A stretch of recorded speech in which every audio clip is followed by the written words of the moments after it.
خوش اومدیم ویدیو جدید. من زیکسو هستم.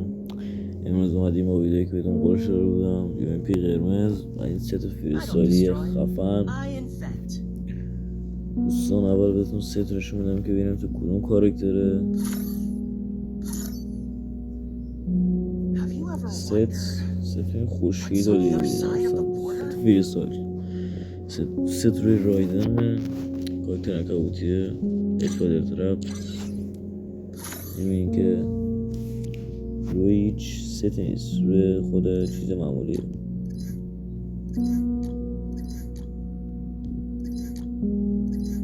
خب حالا UMP قرمز گادترین UMP، یعنی دیگه این UMP رو کجا دیدین شما؟ مثلا این روی UMP روی گانی میاد، روی این اسکین گانی UMP گریتیو فایترز که برای کرفلنده آره کنم، برای کرفلنده کنم دیگه همه داشته باشنش. خیلی چیز گادیه دوستان.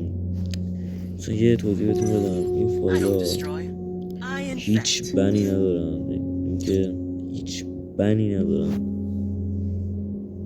همشون برای سیزن جدیدن، یعنی سیزن 50. خب که یه 9 ساعت دیگه سیزن رسیده. خلاصه دیگه این فایل هیچ بنی ندارن، با خیال راحت بزنین. نه خودم دارم میزنم، هیچ مشکلی نداره دوستان. اینم از این. خب بریم سراغ آموزش که چطور فایل رو بزنیم. خوب خوشگلای من، این از آموزش. اول دوستان فایلی که چند تلگرام براتون میذارم، چند تلگرام روی لینکش روی بایو هست و کامنت هم براتون چند تلگرام رو لینکش رو میذارم. دوستان حتما بریم اوسین که ویدیو جدید و همه فایلامون اونجاست. دوستان فایلام هیچ رمزی نداره.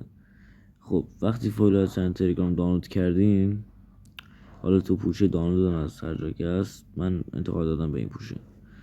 خب این فایل UMP، فایل UMP قرمزمون، اینم فایل همون ستمونه.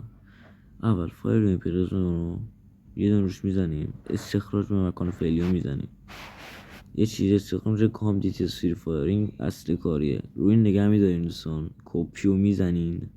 خب میایم بیرون، میریم رو اندروید، میریم رو دیتا. منم براتون روی این چیزی که خط میکشم. خب روی این میزنین، پذیرش برای تمام فایل ها و جایگزین. خب این از این راحتی، به همین راحتی فایل UMP قرمز رو شما زدین. حالا فایل ست هم همینطوره. حالا یه فایل ست هم دیگه همینطوره دیگه، بهتون آموزشم بدم. از یه دونه میزنین روش، استخراج مکان فعلی میزنین رون، کام دیتیلز فری فایر، کپی، میایم بیرون، این اندروید، دیتا و پیست، پذیرش برای تمام فایل و جایگزین. همین راحتی دوستان، همین راحتی اون ست فریستایل خفن رو زدین و UMP قرمز که گادترین UMP بازیه به نظر من دیگه. نظر شما رو من نمیدونم.